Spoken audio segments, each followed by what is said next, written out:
October महिना आला की जगभरातल्या साहित्य विश्वाला ओढ लागते ती नोबेल पुरस्काराच्या घोषणेची। यावर्षी हा मानाचा साहित्य विभागातील नोबेल पुरस्कार ज्येष्ठ हंगेरियन लेखक लास्लो क्रान्त्झहोरकाई यांना जाहीर झालाय। सत्ता आणि व्यवस्था जर चुकीच्या पद्धतीने वापरल्या गेल्या तर समाजाचा भाग म्हणून एका व्यक्तीने काय करायला हवं याचा शोध त्यांच्या साहित्यातून सातत्याने घेतलेला दिसतो। आज जगभर वाढत चाललेली अस्वस्थता आणि अनेक ठिकाणी सुरू असलेली लोकशाहीवादी आंदोलनं या पार्श्वभूमीवर अशा लेखकाला हा पुरस्कार मिळणं हे अनेक अर्थानं महत्त्वाचं आहे। या लेखकातील माणसाचा आणि त्यांच्या लेखनाचा वेध घेणारा हा विशेष रिपोर्ट।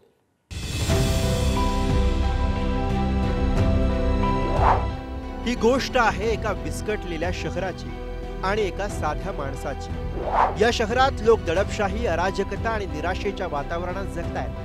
अशा या शहरात ग्योर्ग होलर नावाचा माणूस राहत असतो। तिथे राहताना प्रत्येक पावलावर तो भीती, अगतिकता आणि समाज म्हणून झालेली घसरण अनुभवतो। त्याला जाणवतं की आसपास पसरलेली भीती ही फक्त बाहेरील जगाचं प्रतिबिंब नाही, तर माणसाच्या मनातल्या संघर्षाचं दर्शन आहे, ज्यातून जन्मते एका साध्या माणसाची अराजकतेतून मार्ग शोधण्याच्या प्रवासाची कथा।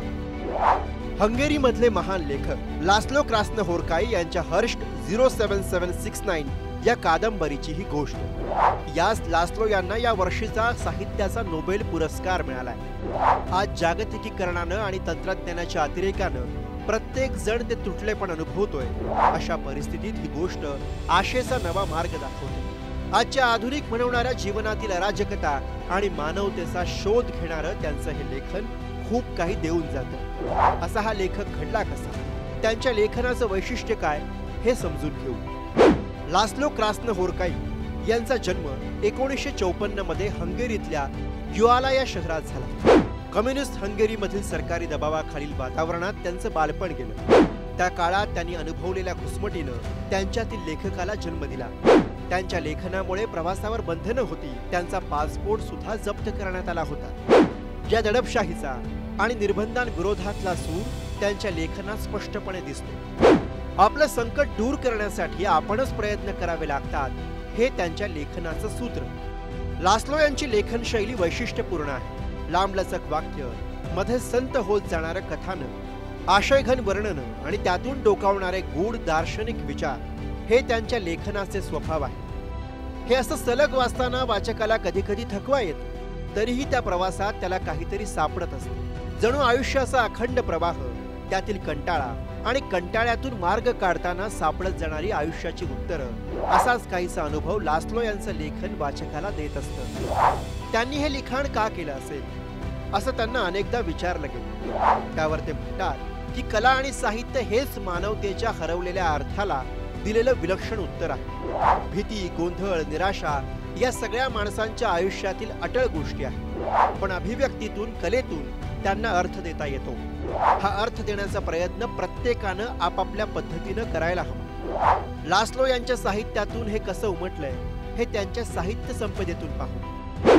सॅटिन टँगो, एक खोटी आश्वासनं देणारा नेता आपल्याला न्याय मिळवून देईल या व्यर्थ आशेवर तिथले शेतकरी कसे जगतात याची ही गोष्ट। सामाजिक ऱ्हास आणि आशेचा भ्रम दाखवणारी ही त्यांची पहिली कादंबरी।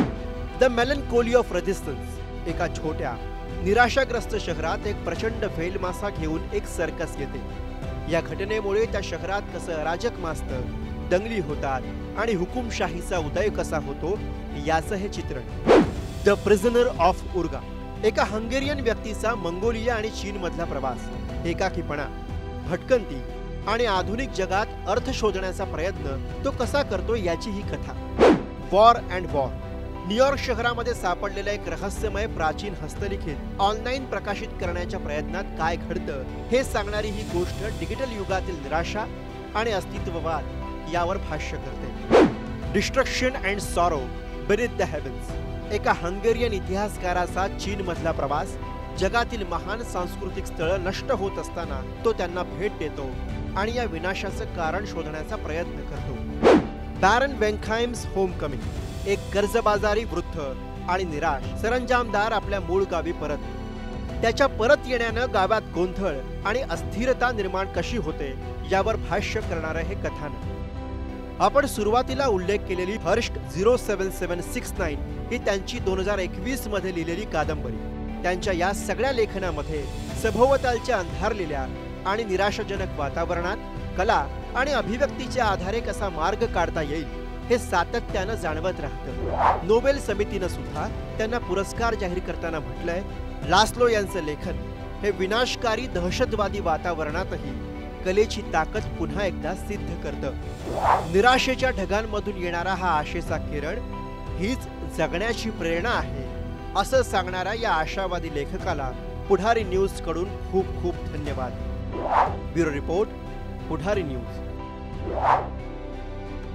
लास्लो यांच्या कार्याविषयी आपल्याशी बोलण्यासाठी आज आपल्यासोबत आहेत लेखक आणि प्राध्यापक doctor Avinash Kolhe. Kolhe sir, Laszlo यांचं लेखन आजच्या काळाला कशी दिशा देतं? हे लेखक 1954 साली जन्माला आले पूर्व हंगेरीतल्या एका छोट्या गावामध्ये. यातला हंगेरी हा देश लक्षात घेतला पाहिजे. 1945 साली दुसरे महायुद्ध संपल्यानंतर पूर्व युरोपातील हंगेरी, रुमानिया, पोलंड वगैरे अनेक देश सोव्हिएत युनियनच्या अधिपत्याखाली गेले आणि तिथली लोकशाही, सेन्सॉरशिप वगैरे मारली गेली, सेन्सॉरशिप वाढली. थोडक्यात म्हणजे लहानपणापासून या लेखकाला सर्वंकष सत्तेमध्ये श्वास घेत जगावं लागलं. हा अतिशय महत्त्वाचा मुद्दा आणि उल्लेख आहे, जो आपल्याला त्याच्या पुढचं साहित्य समजून घेण्यामध्ये लक्षात येतो. त्यांची दुसरी कादंबरी द मेलॅन्कली ऑफ रेझिस्टन्स, जी 1989 साली प्रकाशित झाली, त्याचं शीर्षकसुद्धा किती अन्वयार्थ याचं लक्षात घ्या. मेलॅन्कली ऑफ रेझिस्टन्स, प्रतिकाराचं हे. तर मुद्दा असा की ह्या लेखकाला पुरस्कार देताना नोबेल पारितोषिक समितीने ह्या गोष्टीची दखल घेतली की दडपशाहीखाली वाढताना लेखकाला आविष्कार स्वातंत्र्य कसं जपावं लागतं, कसा या कालखंडामध्ये त्याला स्वतःचा आविष्कार टिकावा लागतो, हे संदर्भ लक्षात घेतले की या लेखकाच्या लेखनावर काफकाचा प्रभाव असणं किती स्वाभाविक आहे हे दिसून येतं. स्वतः लेखकसुद्धा हे अमान्य करत नाही. एका ठिकाणी ते म्हणतात की I am always thinking of Kafka, when I not thinking of Kafka I miss thinking of Kafka. एवढा काफकाचा प्रभाव ते उघडपणे मान्य करतात. आणि तरीही एका ठिकाणी ते म्हणतात की काफका काय, डोस्टोव्स्की काय, यांच्या प्रभावापासून मुक्त होऊन मी माझं लिखाण केलेलं आहे. आज जगभर दडपशाही वाढते, सरकार बाह्य सेन्सॉरशिपचे प्रकार वाढत आहेत. अगदी परवा आपल्या देशात केरळ राज्यात कोची येथे एका दालनात एक ज्येष्ठ चित्रकार गेला आणि त्यानं एका अल्जेरियन स्त्री चित्रकाराचे चित्र फाडून टाकले. का रे बाबा? त्याच्या मते त्या चित्रांमध्ये स्त्रीविरोधी संदेश जातो. हे तू ठरवायचं का? ही वेगळी दडपशाही आहे, हे वेगळे सेन्सॉरशिप्स आहेत, हे वेगळे आविष्कार स्वातंत्र्यावर होणारे आक्रमणं आहेत.